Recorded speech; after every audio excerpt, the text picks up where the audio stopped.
the most prestigious Czech and Slovak virtual racing series is back. The best drivers from Czechia and Slovakia, competing in 12 races on iRacing.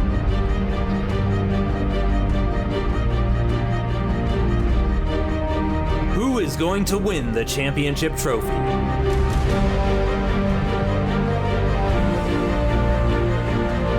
That's Mercedes-Benz Virtual GP 2021.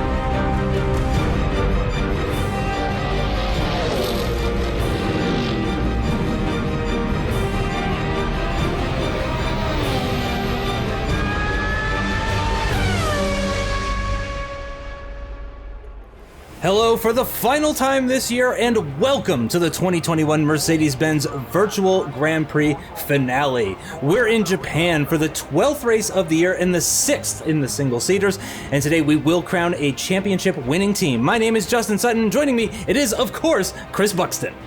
The traditional finishing ground for VGP. We are back at Suzuka, and still the LP domination continues. We have our drivers' champion, Lucas Buxton, cannot be caught, but still the drivers' championship, the team championship rather, is still very hotly contested.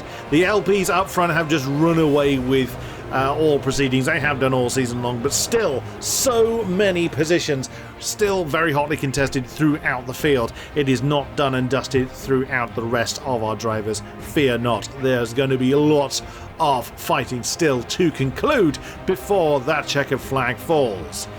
There is the team championship. It's a pretty healthy lead by Entropic, let's be honest. ERT still in there. They're the only people that have held a candle at all to Entropic, but look at what's going on behind. Still plenty of positions to fight for. So here is what's left to fight for. It is fourth for Eric Vizzi, Michael Matuszek and Michael Lehman. Look at that, just 15 points between these three incredible drivers. We've seen flashes of brilliance from all three of them throughout the season, and Eric Vizzi, of course, carrying a brilliant performance from last season. So these three are really going to be fighting for everything they could possibly get. Michael Matuszek hasn't quite had the pace of his teammate throughout the season, I think it's fair to say, but he's been fighting for everything else that he could possibly get. And Michael Lehman was in the lead not that long ago. So here are the conditions that present themselves for today's race. The lap record at Suzuka from Michael Schmidl, 127.0. Looks like lovely conditions. And here's the way they'll start. Ooh. Lucas Buxton actually on pole position alongside Michael Lehman in that all-important battle. So he will have a great advantage. Then we have Krejci in third and David Buxton in the second ERT car in fourth position on the second row. Third row of the grid, Lubomir Moric in the Recart Sim in fifth position alongside Martin Sirotek. Then we have the Entropic cars locking out the fourth row. Eric Vizzi on the fifth row alongside Hansa Rieger. Then we have Stanislav Senel qualifying just outside the top 10 alongside Alice Danda in the other Electra X car. So an all Electra X sixth row of the grid there as well. Stepanovsky managing to outpace Vakulchek. And bringing up the rear, it is Peter Kujela in the Benzina Orlen, not setting a time. Neither did Kovarik either there. So a number of cars not setting a lap time, but yeah, very strange to see no Entropic cars at the front, but wow, we're preparing to go racing for the final time in this 2021 Mercedes-Benz Virtual GP season, and the lights are green and they're away. It looks like a solid start for Lucas Buxton up at the front. Michael Lehman, though, already coming under attack. Oh, and look at that, a great start for, I believe that's Lubomir Moric in the Recart car. He's gone all the way up to third, pressuring for second even, I believe so. And I think that might be Michael Lehman that's actually dropped down quite a bit potentially. We'll get the standings tower in just a moment here, but as they make their way through the S's, oh no, and that is somebody off in the background there. I'm not sure who that, oh, it's the Lenovo Legion car. That's Rashovsky, who is unfortunate, and oh, a TP-Link car in the background there as well. That's Jens Sikora, the veteran of VGP. He's had a difficult first lap as well. David Buxton is still where he was, and that is definitely a slow-moving TP-Link car. car with missing 25% of the wheels, so that will definitely slow him down a little bit. But in all of that, David Pichata has actually managed to hold on to that 4th place position that he started in, but it was in fact Lubomir Moritz that moved up to 3rd. Michael Lehman maintains that 2nd place position, but a great start for Moritz in that Ricart Sim car. That was an absolute stormer from Lubomir Moritz. Absolutely brilliant stuff as we look at Martin Krejci. Oh no, there's a Kulchik for VR Dexfin. Oh dear, with the nose pointing the wrong way, and Thomas Prohaska as well. Oh, can his day get even worse? Well, I've said it. He's going to try and limp that one home. Oh dear, disaster already for several drivers. But look at that, Lubomir Moritz in 3rd position. Great start for him as they now head down into the Casio Triangle for the first time in anger. Lucas Podstata, look at that, Lucas Podstata down in 6th position. Yeah, we didn't, like you said earlier, Justin, didn't really expect to see the Entropic cars qualify that far back. They were still in a decent position for all intents and purposes, but considering how strong they've been all season long, that was a particular disaster for them. There is Michael Lehman having another strong round. Like I was saying earlier, he's led races this season. He hasn't managed to get on the top step of the podium. It's generally that one. 4 in a row for Lucas Podstata at the moment. Might this be the end of his particular chain of dominance? Of course, he has already sealed the Drivers' Championship, but Lucas Podstata is looking to see out the season on a high. But my goodness, Lubomir Moritz is really fighting hard against the 2nd ERT card with David Pichata, then Martin Krejci right behind. It's a big long train in fairness, right behind the Ricard car. My goodness me, Lucas Pichata though is already dancing off into the distance, while Michael Lehman is doing a great job of staying on his tail. He really is. And yeah, it was actually Moritz and Krejci essentially swapped positions, by the way, because Krejci started in 3rd, now in 5th. Moritz started in 5th, now up to 3rd, so effectively swapping positions. That was Sirotech, I think, potentially going a little bit wide there. Let's find out what happened to the 2nd TP Link, because of course, both TP Link cars have had some issues, and that looks like just an issue at Dunlop, losing the back end, hitting the inside wall, getting thrown into the outside wall as well, so a couple of contacts with the barrier there. And that's Moritz going very deep into the Casio Triangle there. That's going to be an open invitation to David Pichata. You can see he's going to hug that inside wall on the start-finish straight. That is the end of the race for Jan Sikora, so at least one of the TP Links is confirmed to be out of the race. Let's see if Thomas Prohaska ends up rejoining. And David Pichata was not able to find a way by. Vakulchik is the next to retire. Got some side-by-side battling heading into turn 2, but no overtakes, it looks like, just about, as we continue on for yet another lap.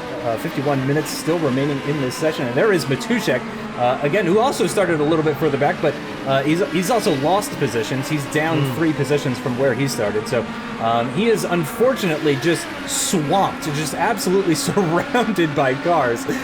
So he's in the unenviable position of having to both attack and defend simultaneously. And let's just get a replay of what happened with Vakulchik, another one of the retirees, and that is through that turn 11 hairpin. And then, he just goes for a gap there that was on the right-hand side. He got a great exit out of the hairpin, went for a bit of a gap, got a bit of a squeeze, and then ended up into the barrier. So not ideal for him. Oh, and what has gone on here? Yeah, something has gone on with Krejci. I think he may have gone for a spin. Yeah, and I think he may have taken... Yeah, I think that's Matuszek as well. I think he may have been involved in that incident. They're both going to teleport back to the pits for a very, very long repair time. Roshovsky is going to benefit from a couple of positions as a result of that. Kovarik, I think, will as well. But we didn't see the beginning of that incident. Well, all we saw was the aftermath. Yeah, and Eric Vizzi for Lenovo Legion is in the pits as well. Now, we saw one of the Lenovo Legions buried in the sand earlier on. And a very dead tyre rear left on the Mecha Raw Force Sim car of Martin Krejci. He hasn't got too far to limp that one, but it just feels so... Well, it is slow in racing car terms, of course. Trundling along like that, he's probably going to spin before he gets back to the pits. No disrespect meant, but these things are not designed to be driven on 3 wheels. But Michael Lehman, look at this. He's now right with Lucas Pichata, so... He's either Michael Lehman has burnt loads of push to pass, or Lucas has made a mistake somewhere, and Michael Lehman is right on his case with 2.3 seconds behind Lubomir Moritz, who's defending from the entire world, or what feels like it. So what a great scrap for the lead. And like I said earlier, we've seen Michael Lehman up in these podium positions. He's scored several podiums this year, but just not got that all-important W. Might this be his time? I think it might be. Certainly, I think he thinks it might be. And the last time we saw Michael Lehman this racy was when he had that tire deficit at Long Beach, when he was on the softs and everyone around him was on the harder tires, and he was really going for it. Now let's see what happened to Eric Vizzi. Chris did say that he saw that issue. Oh yeah. Oh no. Yeah, you saw the front left there turning in a way that. Oh yeah, that's very, very broken. And I imagine he's going to be pulling off to the side there. Oh, nope, and he's going to get thrown into the barrier. Oh, and that's what happened to Matuszek, was he just had Eric Vizzi just speared out in front of him. That's so unfortunate. I can't really blame that one on Vizzi either. Of course, he knew he had some damage. He wouldn't have known just how significant that damage would have been, though. But unfortunately, he found out pretty quickly. And just like that, we're down to nothing but points-paying positions in this race. We have already lost the 6 positions that wouldn't have scored any points in this race, as Matuszek becomes the most recent casualty of all this chaos here at Suzuka, which always puts on a great show for us, both in terms of excitement and also battling as well. It's not known for being a circuit that's easy to overtake at, but somehow we always seem to get lucky at VGP. Absolutely true.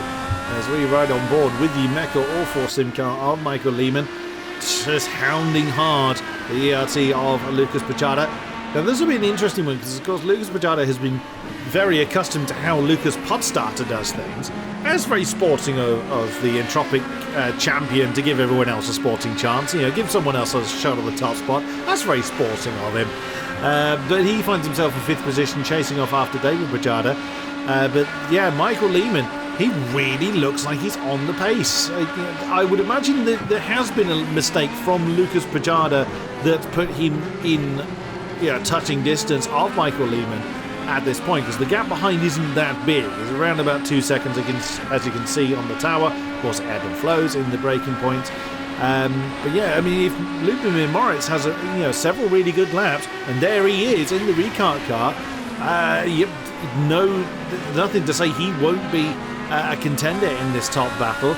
But I would say that Michael Lehman is probably at this stage the quicker of the two, and it is not often you say that Lucas Pachada is not one of the quickest ones out there.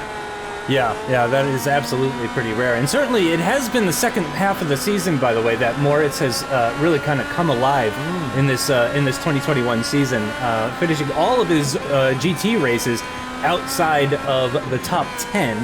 Did manage to score some points on a few occasions, but struggled to actually get into the top 10. But it's been a much, much better sort of situation from him ever since Silverstone, with 7th, 4th, 5th, 5th, and 7th. That is Alish Danda in the Electra X, who has unfortunately found himself in a gravel trap. That looked like that was at the exit of Dunlop, if I'm not mistaken. But yeah, so a much better turn of results for Lubomir Moritz, but the podium has eluded him thus far, and I imagine he's another one that's going to be keen.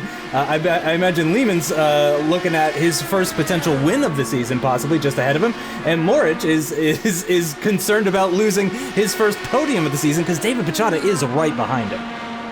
He is indeed. Long way to go though. 45 minutes, as you can see in the top left on the timer.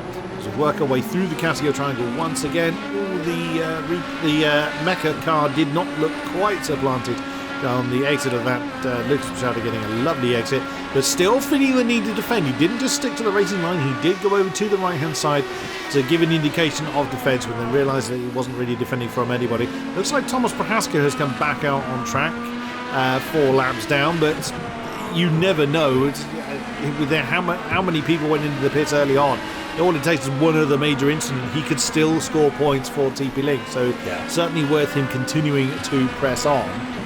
But yeah, this battle up front, I gotta say, at this point in time, he does look like Michael Lehman. He just gets that one opportunity, and that, like you said earlier, Justin, is difficult here at Suzuka. It's just all about pressure application and pressure management and what have you. So we'll see how well Lucas Pachada soaks that up. He's been under pressure many, many times in this season. He's certainly had to work very, very hard for his championship standings.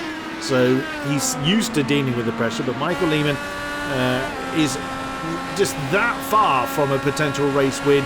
But it will also come down to how well they handle the harder tyres. As a reminder, there is a mandatory pit stop in this race, and they must change compound tyres in that pit stop. So it could be that Lucas Machado is a bit more comfortable on the harder tyres here at Suzuka. We will see. They've opened up the gap back to Lewis Morris, now 2.4 seconds as they come through the fast left-hander, that's being, of course, the 130R, bouncing over the curbs at Casio Triangle once again. Oh, and there you saw again the tail of Michael Lehmann's car just getting a little bit uncomfortable. Lucas Machado has not had a strong run through Casio Triangle this time around. Is Michael Lehmann going to bounce on the inside? No, he knows better than that. It could be that he's just opting to stay there at the moment. Whee, that's close. Or some camera angles that looks very, very close. So he could be opting just to stay there, just to stay in the time tracks. No immediate pressure from behind, as mentioned. Lewis Morris being 2 seconds behind this particular battle at the moment, 2.5 behind Lucas Machado. So it could be that Michael Lehmann's just biding his time. He wants to make the strike at the right time so that Lucas Machado doesn't just counter strike him back.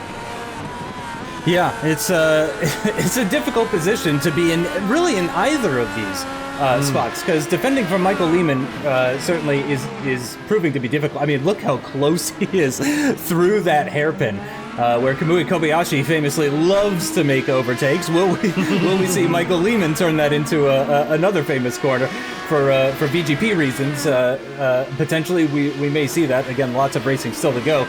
But yeah, just because of the proximity of that Mecha All-4 Sim car, Lucas Machado really cannot let up. I imagine he really, really does need to.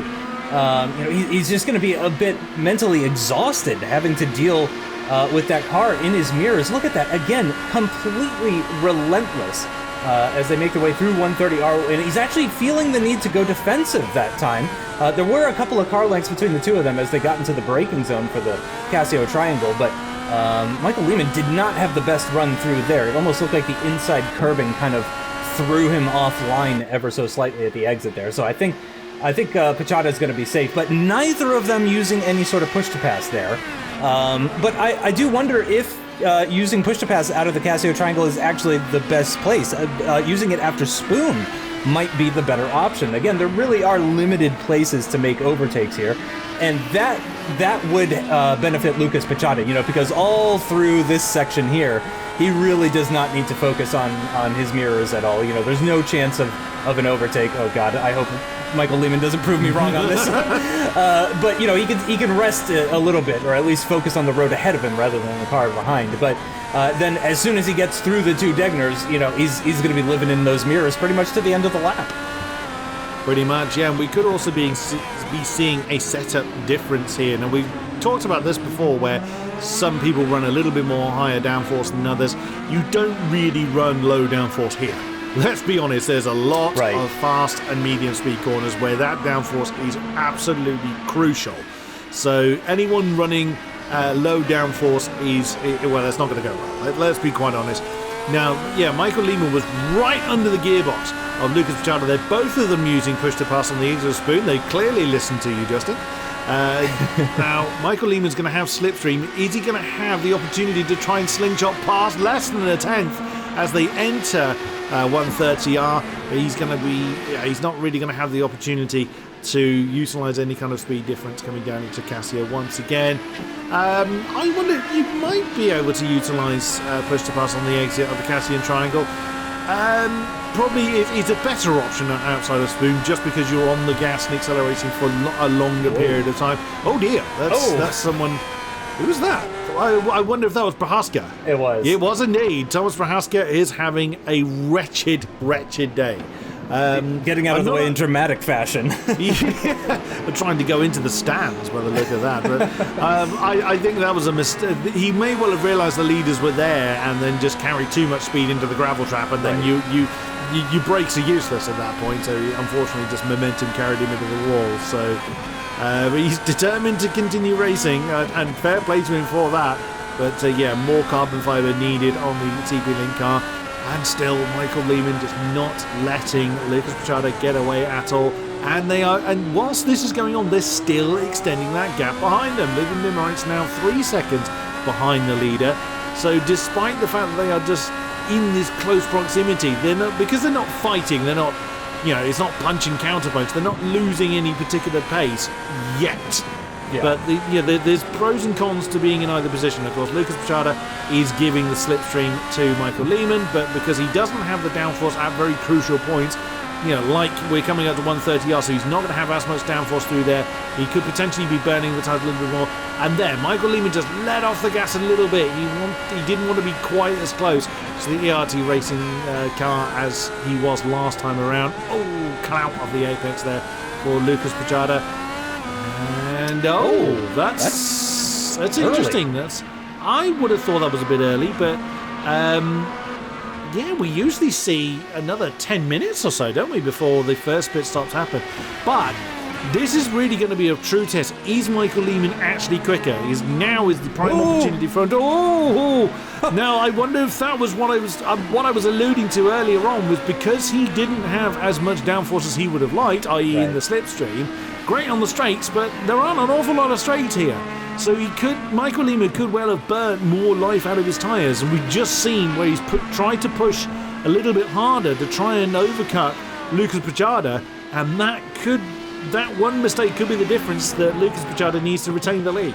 Yeah, he used push to pass as soon as he saw Pichada coming into the pits. On the start-finish straight, he used some push to pass, but then unfortunately had the back end slide out there. Now it's not like a long run down to turn 3 or anything, so he wouldn't have lost out massively, throughout the whole sector.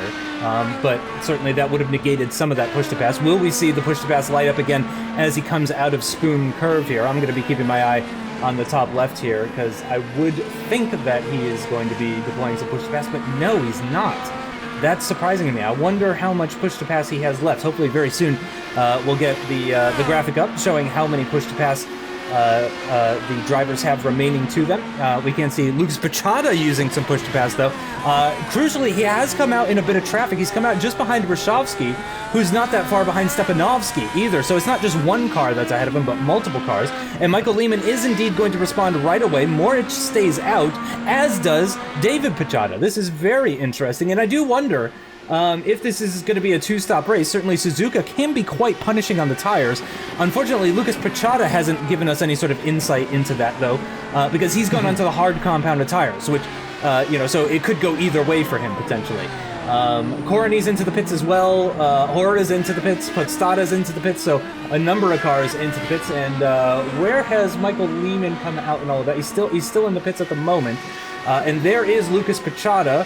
And I think Michael Lehman is on the left-hand side. Yes, he is. So that has actually worked out in the favor of Lucas Pichada. He has managed that. He's managed to pull a little bit of a gap there as a result. But again, they've fed out into traffic. Ryshovsky, Stepanovsky just up the road. Speak of the devil, there they are. And they are just behind this. So that could end up playing against Pichada potentially. So very interesting. This is turning out to be a fascinating race. Doesn't it always for VGP here in Suzuka? I think yes. You might have said that earlier. Yeah, absolutely. So this is a great scrap between the big shot car of Stepanovsky. Oh, as Ryshovsky goes a little deep coming out of the Degness, but manages to keep it on the straight and narrow. Now those soft tyres are probably going to be screaming now. Bearing in mind that the car would be at its heaviest, and like you said earlier, Justin, that Suzuka is very unkind to tyres. So those soft tyres have probably had enough by now. Which is why a lot of people are coming in early to get rid of them. Ryshovsky going with the alternate strategy, starting on the harder tyres and seeing how far that can carry. There is race leader Moritz. Is David Pichada coming in as well? Yes, he does. So those two coming in line astern. There is Siratek. He's coming in. What about Hansa Reiger? Didn't see because we cut back to about a 8th position. Oh, was that a little bit of impact between Ryshovsky and Stepanovsky there? Not entirely sure, but now this is where... Now, interesting, Ryshovsky comes in as well. He was on the harder tyres. That's a curious one. I would have thought those harder tyres could have gone on quite a bit longer than that. But yeah, there you go. Now we see the gap between Lucas Prachada and Michael Lehmann. Now 3 seconds, bearing in mind that they were really nose to tail before the pit stops. Lucas Prachada has... Well, he was a lucky boy. He really could have been held up badly in that fight for 8th position, but he was very, very lucky that they came in when they did. Yeah, that worked out pretty well for him, actually. And yeah, the pit stop pace in general. Oh, God, Stepanovsky and Ryshovsky still going. But again, Ryshovsky... Oh, no, actually, Ryshovsky does it. He's done it. Because remember, he was behind coming into the pits. And actually, what tires have they gone on to? They've both gone on to the softs. So that means Stepanovsky is stopping again. So Stepanovsky is two-stopping. Ryshovsky, I don't know if you can... Can you really do that much? On a set of soft tires? No, certainly not. I would not think so. Yeah. So, I think it's safe to say that for the vast majority of these drivers anyway, it's probably going to be a two-stop race. So for those that have gone onto the have gone onto both the softs and the hards at some point in this race, that means that they can sort of pick and choose, but that probably means they're going to be going onto the softs at the end. But this is Prachada and Moritz. We can see lots of drivers using push to pass, actually. Podstata just in the background there as well. If I remember correctly, he started on the hard compounded tires. So I think Podstata might be doing a hard, soft strategy potentially. Oh, is David Prachada trying to look for a move on Moritz there? Couldn't quite find the gap into the Casio triangle. A little bit further back, the other big shot car of Thomas Hora is trying to get past the other recart car of Rieger, and they're going to go side by side. He's going to go around the outside, but he's got a bit too deep, and that's going to just allow Rieger to hold on to that position, and it's going to give him a little bit of breathing space, actually, so he won't have to defend into turn 1. It was worth a try from Thomas Hora there, but again, he's trying to use those softer tyres to the best of his advantage, but yeah, he just pushed that a little bit too hard as we switch back to the... It's not so much a battle for first now, although Michael Lehmann has really cut into the... Yeah, he has, hasn't he? It was nearly double that when we last mentioned it. It's now around about 1.7 seconds, depending on where they are on circuit, of course. There's the battle for third, still very hot between Moritz and David Prachada. There is Lucas Podstata, never far away from the action, is he? A bit of a cooler start, you could say, to the race this time. Bit of a lock-up there from the recart car of Liv Moritz.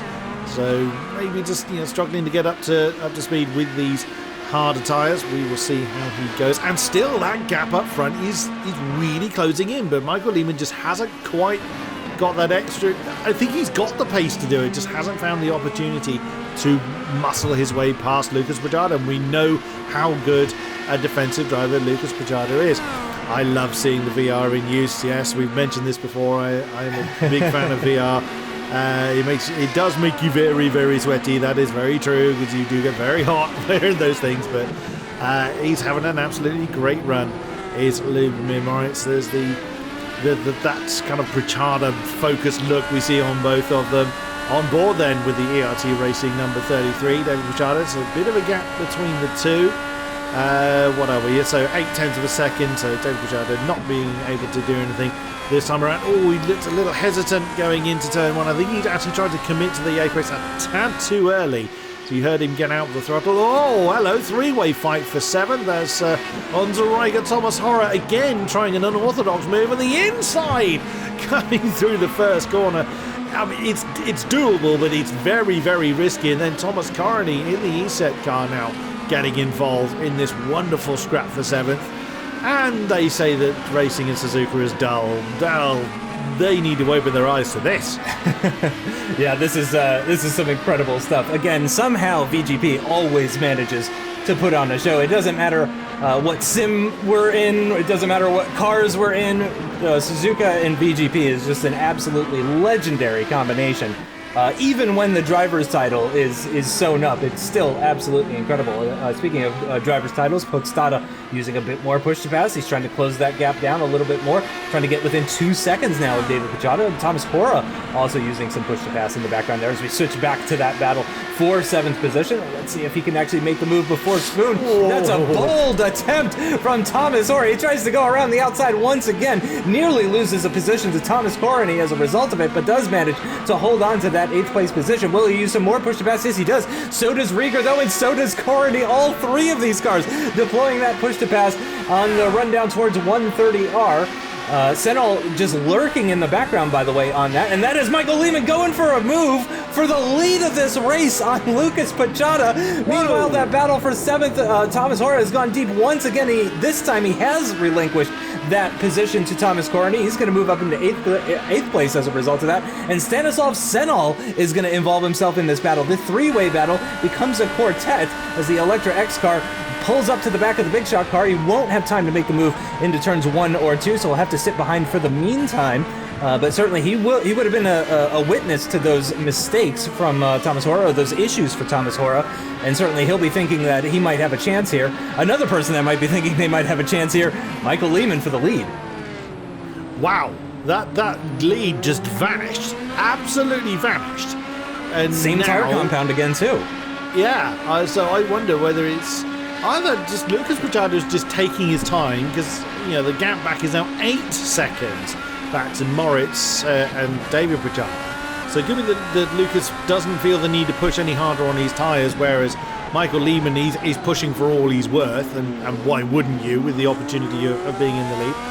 And then you've got this brilliant, well, at the moment there's 2 pairs, it's not quite a quartet yet, but I have no doubt that all being well, they will close that gap you can see in the middle of this particular train.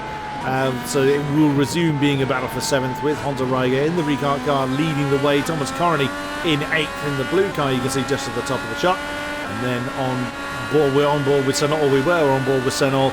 I'm back on board again with Senol as we chase Thomas Hora coming into 130R, absolutely flat in these things, or with the tiniest lift, if any. Oh, I thought he might banzai that one, but again, the soft shot Big Shot car probably had enough in it to be able to defend should Senol have gone for the move. But it's how long those tyres are going to last for. Oh, we still have strategy to do, because I can't see that anyone's tyres are going to last to the end. Even if the hard tyre runners tried it, we saw people pitting after about 12 laps on these tyres. So I can't see anyone going to the end just on these tyres. We're going to be seeing more pit stops, and then who's got the best strategy call. But I'm still amazed at the raw pace of the top 2 and the great fighting throughout the field. Yeah, really, really impressive. The gap continuing to grow as well between the top 2 and the rest of the field is now 8 seconds between Moritz and Lieben. So that is truly incredible stuff that we're seeing from Michael Lieben. We've seen this kind of pace from Lucas Pachata, from Podstata as well this season. And again, as we've kind of mentioned, Lehman has been there or thereabouts a couple of times, but has somebody just disappeared? Has Thomas Hora disappeared from this plane of existence? I think he might have, and I think he may have just gifted that 9th place position to Stanislav Senol. We're going to keep an eye on that and see if Thomas Hora suddenly does reappear, but it looks like he might be having some connection problems, and that might be beneficial for Stanislav Senol, who's going to potentially pick up some additional championship points as a result of that. Here we go. Michael Lehman down the start-finish straight, right behind, tucked into that slipstream behind Lucas Pachata. Is he going to try for a move into turn 1? He's not going to be close enough. A couple of car lengths back as they get into turn 2. Gets even closer, but still not quite close enough. A little bit further back. Stanislav Senol on those hard compounded tires is behind a reappeared Thomas Hora, who has appeared back into this plane of existence, and thankfully has not incurred any sort of major damage in his car as a result of that or anything like that. So, but unfortunately for Senol, that means he is back in that 10th place position. But I think this really is going to be a waiting game for Senol here. He is on those harder compounded tires. He's been seeing Hora making those mistakes. So I think it's just a matter of waiting, applying that pressure, waiting for Hora to make a little bit of a mistake, and then taking that spot. Yeah, it's more frustrating as well when you can see cars ahead of the battle you're in. Especially if it feels like they're getting away from you because of the battle you're in. So Stanislav Senol just needs to keep that one under control. He does look like he's got the pace. Oh no, was that Thomas Prohaska we saw facing the wrong way? That's got to be his most disastrous race of the season. Well, he's left the worst till last, if that is the case. But look at this. Oh, Senol on the outside. That's not really going to work, but I think that was just pace difference more than he was trying a move there. as the battle for third is equally as hot. Moritz and David Pajada using... Oh, no! Oh, impact between the two. I mean, it looked a fairly straightforward manoeuvre that Senol was going for, but Thomas Hora did not anticipate that one happening. Damaged car, that's the big shock then. Oh, in big trouble. There's the battle for the lead I was just mentioning. A little bit closer. Is Michael Lehman going to try? Oh, no, he can't because there's a back marker there. That was Thomas Krejcer. It's his teammate. He's just put another lap on. How ironic was that? He was in a position to make a move and his own teammate bolts the move, unfortunately. But there was nothing he could do. He couldn't just jump across the track because he would have been penalised for crossing the pit lane exit. He just had to stay there. Just very unfortunate for Michael Lehman. But oh dear, impact further down. Oh, you don't ever like to see it, but I mean the move looked okay. You can make that move in that long right-hander that's referred to as 200R. It's not often used. That name's not often used. You can do it, and sadly, it's just what happens when you just take your eye off the ball for that split second. And alas, that's Thomas Hora's race run. Yeah, really, really unfortunate. Hora's been another one who's he's been great to watch all season long. You never have a boring race with Thomas Hora.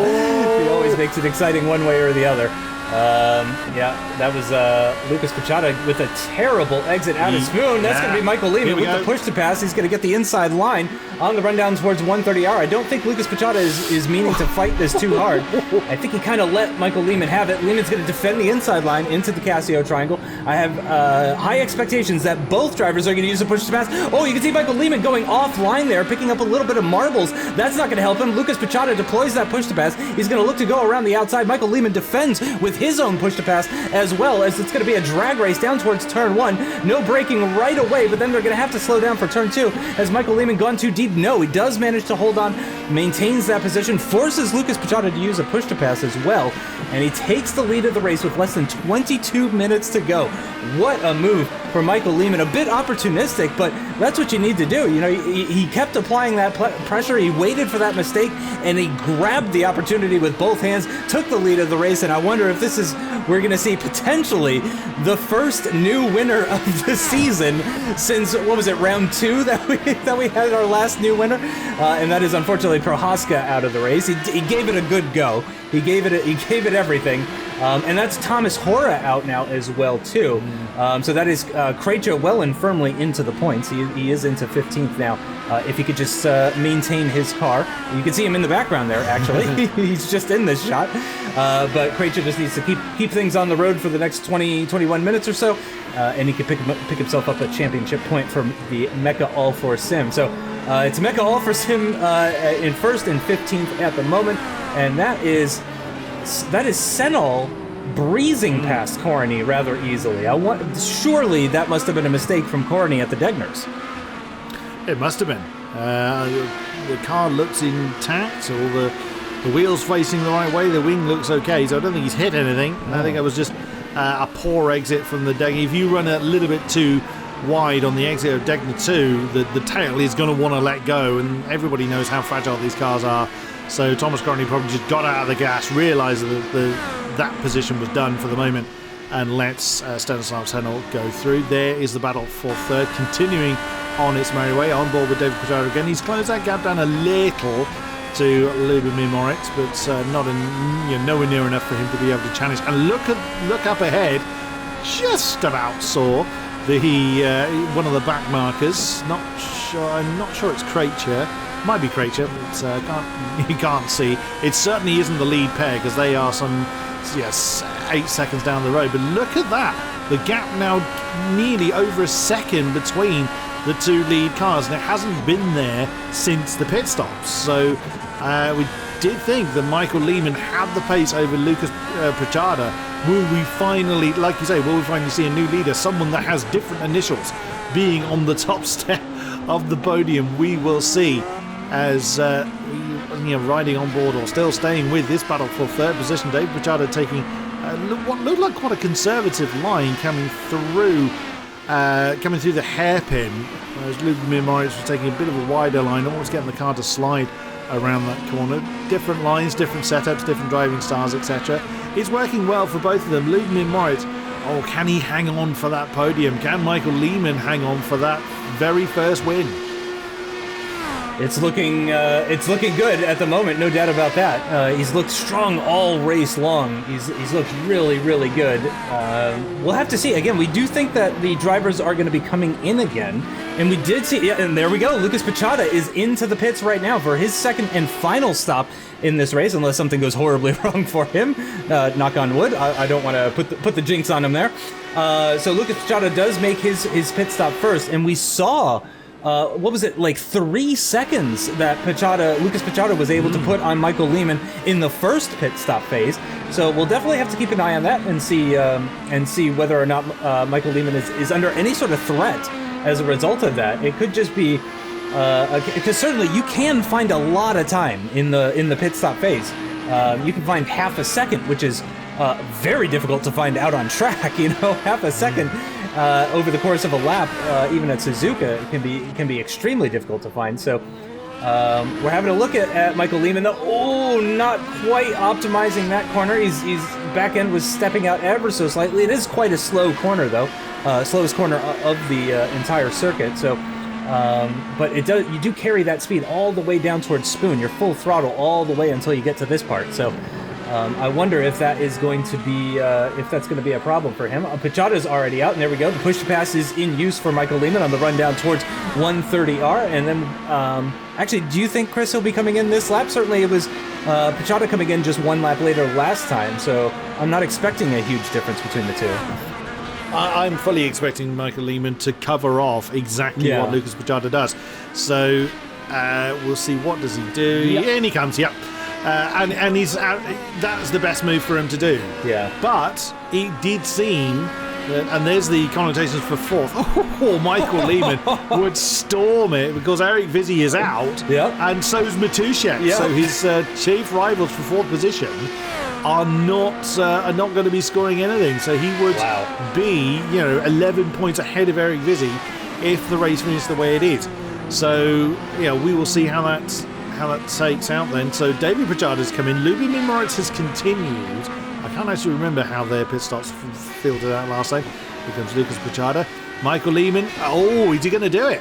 That's going to be close because Lucas Pichata is up to pace and he's got him. Michael Lehmann has retained the lead. Wow. Now, will Lucas Pichata find the extra pace he seems to have been missing all race long on these soft tyres now with the car a bit lighter? Of course, Michael Lehmann has just come out of the pits, so Lucas Pichata has just closed right in on him. Near impossible to make a move out there in Dunlop. Is he going to try and move on the inside of Dunlop? Me of little faith. Side by side coming into Degner One's an unusual place to do it.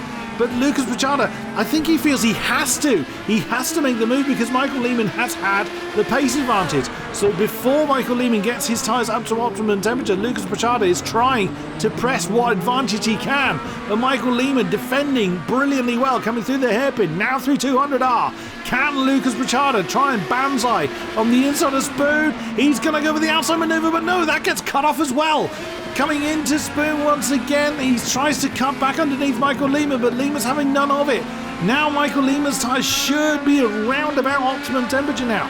Because has Lucas Pichata's opportunity gone? No chance. There's push to pass being used by the ERT racing car now. He's going to have to go around the outside coming through 130R. Can he get it done? Oh no, Lucas Pichata's gone. Oh no. And just a shrug and a look on the face of Lucas Pichata.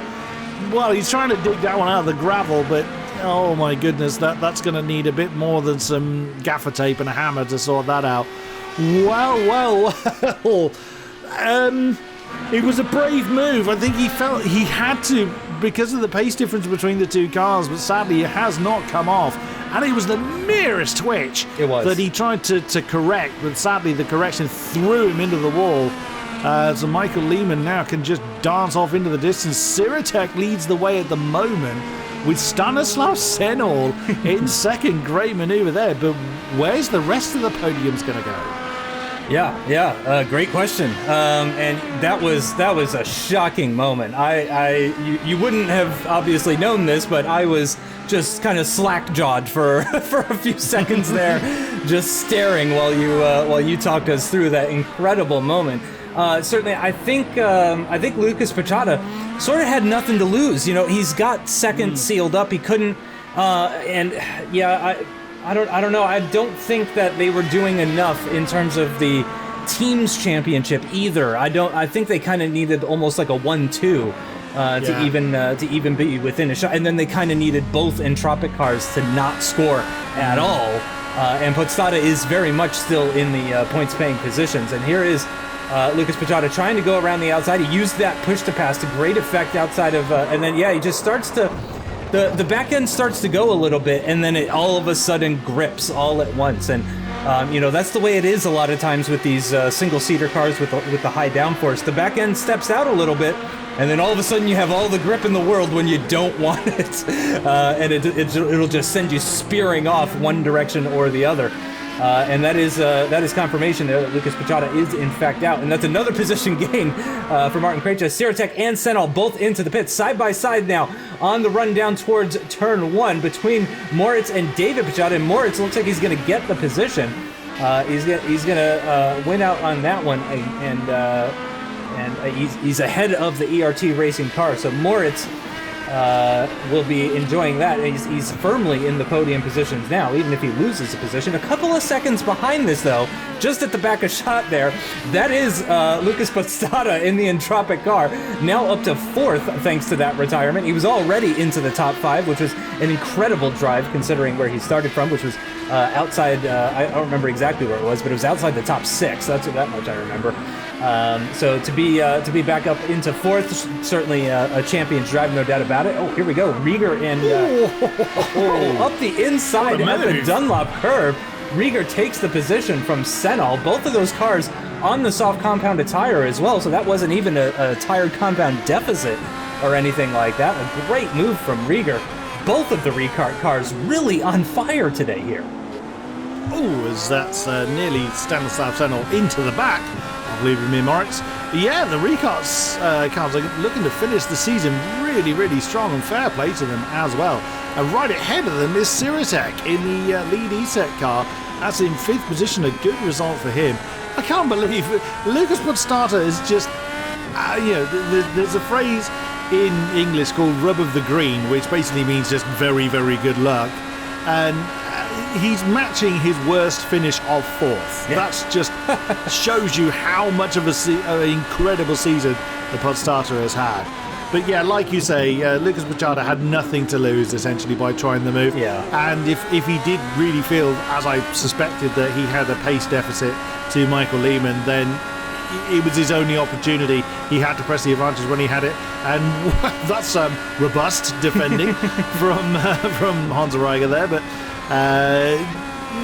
you can argue he's just trying to break the toe. There was no move that Stanislav Senal could put on, so I think he would get away with that one.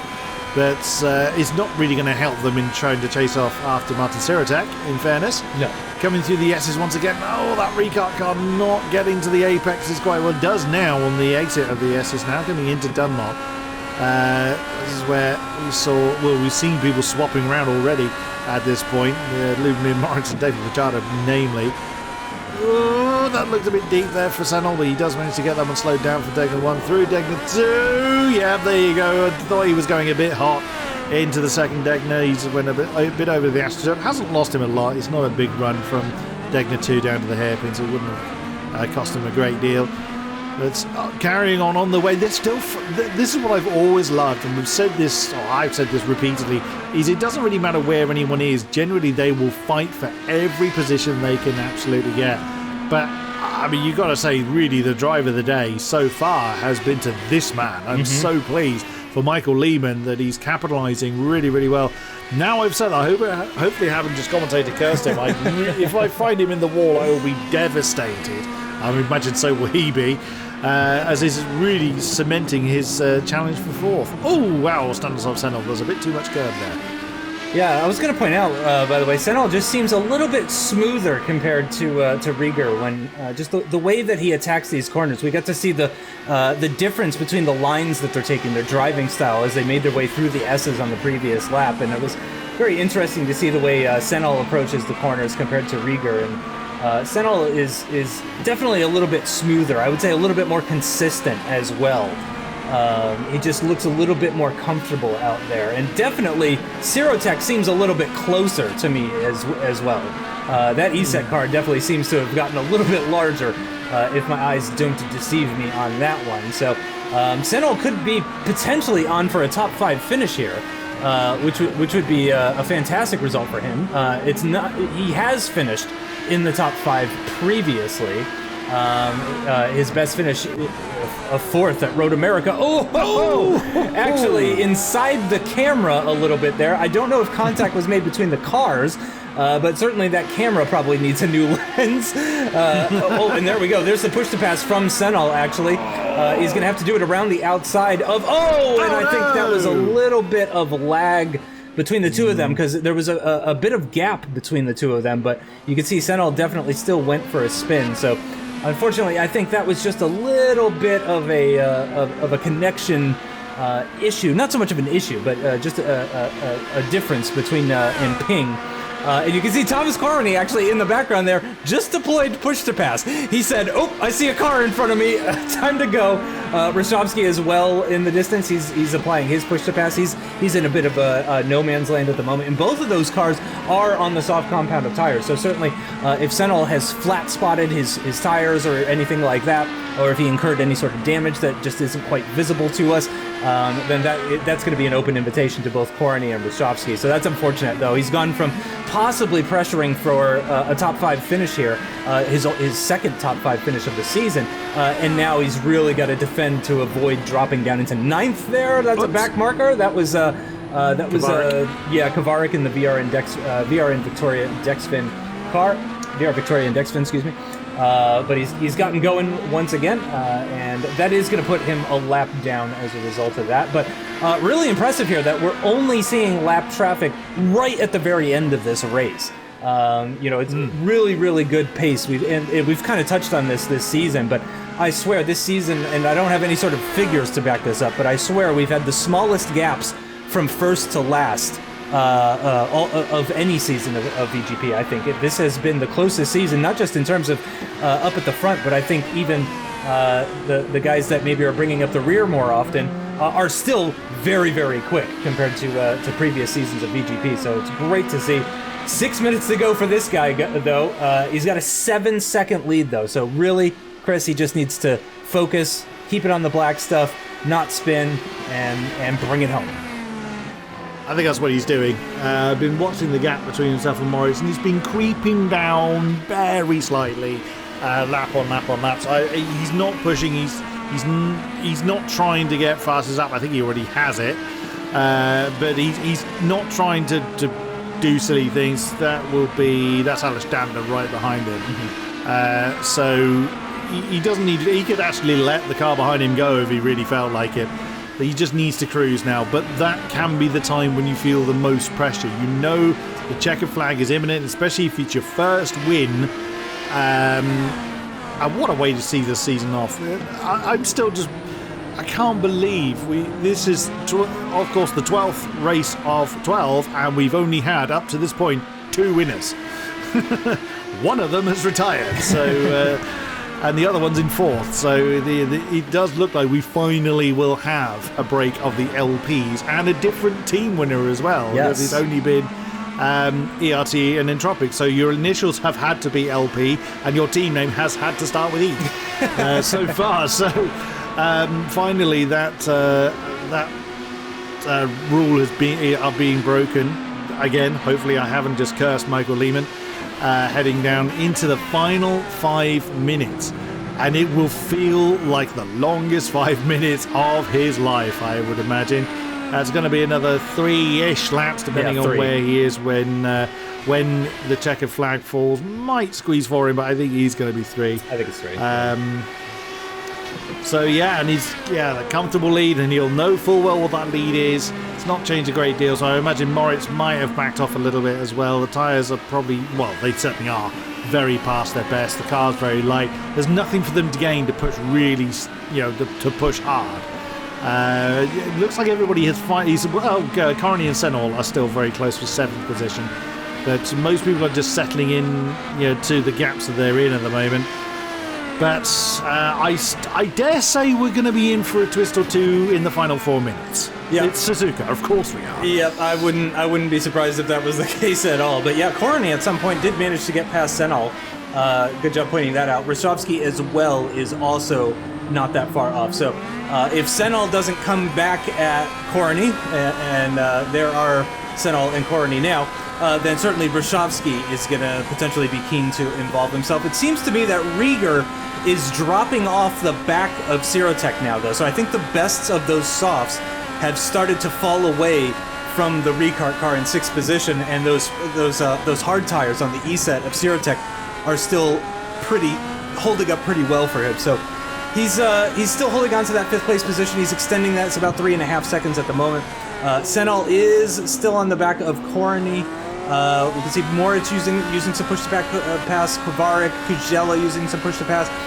Kujela is just ahead of Michael Lehman, by the way, by about 4 or 5 seconds or thereabouts. So Michael Lehman very potentially will have one more car that he'll need to make his way past. Moritz again using push to pass. Let's see, is Senol going to deploy any push to pass here? No, but Roshovsky is.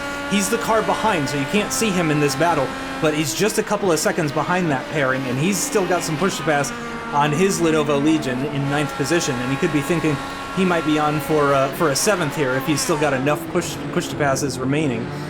It should be 2 laps remaining for these cars, 1 more lap potentially for Michael Lehman, I think. If we got to see exactly where he is, but yeah, these guys still have a couple more laps because they're a little ways behind, obviously, 40 seconds off of the leader. Senol not close enough to think about anything on the back of the ESET car. What a race this has been for ESET, actually. 5th and 7th for their drivers at the moment has been quite good. Ricart as well against 2nd and 6th. A really strong performance for Ricart today. Yeah, absolutely. Sirotech's had a fairly strong season, in fairness. I think it was a little bit stronger by average in the GT3 area, but he's been more consistent in the single-seater phase, of the single-seater half of the season. So it's gone pretty well for him. Thomas Carney hasn't enjoyed that kind of level of consistency, but so he will really enjoy a very strong result. His best finish being 4th at Daytona. That was in the GT3s. You just saw the bottom of the shot there. That's Roshovsky. There is Michael Lehman to start his final lap. And wow, he will want that checkered flag to come out pretty quickly. There you can see the white flag. Whoops, that's the ESET car. That's Thomas Carney getting spoon. That's an exploratory way of doing spoon. But it's certainly not the quickest way. It's certainly not a way that won't get you a track limit penalty. We haven't seen anybody really fall foul of the track limit penalty system, which is good, because everybody's been, for the most part, very, very nice and clean, keeping it inside the white lines. That's what we like to see. These three do look like they're spreading out a little bit, so we might see them finish where they are. Although saying that, is Senol in a position where it's now or never, do or die for the Electric car. He's deployed push to pass. Surely this is an opportunity for him to get past the 52, but no, wow. Thomas Carney has just had the drive of gods. It looked like he had. I mean, either we didn't get a notification that he used push to pass, or he had an absolutely storming drive out of the Casio Triangle, because the Senol had no answer to that at all. Yeah, he really didn't. He was using that push to pass, and he just was not gaining whatsoever on the ESET car. He did pull a little bit of a gap to Roshovsky, but that's quickly been eradicated by the Lenovo Legion driver in the background there. And this is going to be their final lap, and that is because the checkered flag is out for Michael Lehman. And is he in fact going to lap Kujela? I think he has. I think he has lapped Kujela. He's just put Kujela a lap down, in fact. and that is Alex Danda. He's been following this whole time. Alex Danda apparently has had the pace to win a race this entire time. He's going to let them go. That's an interesting one. So Alex Danda will be able to continue racing. But yeah, Michael Lehman is going to take his first victory. It's only the third winner of this entire season. Moritz is going to get a podium. David Pachada, who's had a bit of a difficult season compared to previous years, he's going to pick up a podium here as well too. And Postada is going to get another fourth position. He's going to match his worst ever finish of fourth. He's going to do it again. And Brashovsky here is going to be looking to possibly make a move on Senno. He's going to have to look to the outside of the Casio triangle, but it didn't quite work out for him. Can he get the drive that he needs out of it? Nope, he really can't. Oh no! That is a nightmare for Brashovsky. Stepanovsky is a ways back, certainly, so he's got time, I think, to just about get pointing in the right direction. But there you go. You can see a number of drivers very excited about their results today. What a race it was here at Suzuka. It is going to be the team's championship for Entropic, though. After the ERT boys were unable to get the, I think, 1-2 that they needed in order to possibly bring the fight to them. But wow, what a race here at Suzuka. What a race indeed. Brilliant stuff, Michael Lehman. I'm so pleased. And there's the Wounded Legion car as well. So then, a slightly different podium to usual, with Michael Lehman on the top spout, Lubomir Moritz in second. We still have a Pachada in the top three. It's David Pachada that managed it. Lucas Buxton started with a fourth and ended the season with a fourth, and they're the only two races he didn't see the podium. Unbelievable stuff from the Entropic champion. Fastest lap was indeed Michael Lehman's. I thought it was. Fair play to you. We lost a lot of people. We lost Lucas Pachada, Thomas Horre, Eric Vizzi, Michael Matuszek, Josef Vukuljic, Jan Segura, and Thomas Prohaska. Not seeing the checkered flag. Thomas Prohaska going through the pits 4 times. That's got to be a record in itself. But what a season we have had. And Lucas Pachada, we already knew that championship was tied up. But Michael Lehman, there he is, securing 4th position. In the championship. I bet he's absolutely ecstatic about that, because that's not been an easy run for him. 3 people on 29, Peter Kujela, Oldrich Stepanovsky and Josef Vukuljic, 3 different teams as well, all fighting for the lower points positions. It's been brilliant fighting throughout the season, and I can only thank our drivers for putting on an amazing show from beginning to end. Yeah, what a race that was. And there is the confirmation. Entropic in the end is going to win by 55 championship points. And then it was another 110 down to ESET, Siratek, and Korony, who do manage to hold on to that 3rd place finish despite that maiden win from Michael Lehman. And that is going to do it for the 2021 Mercedes-Benz Virtual GP season. It has been an absolute honor for both myself, Justin Sutton, and for Chris Buxton to commentate and to take you guys all through the 12 races of this championship. We want to say a huge thank you to everybody at home, everybody involved with VGP, and all of the drivers, of course. It's been a heck of a ride, and we look forward to what comes next. Thanks so much, guys. We'll see you next time. Bye-bye.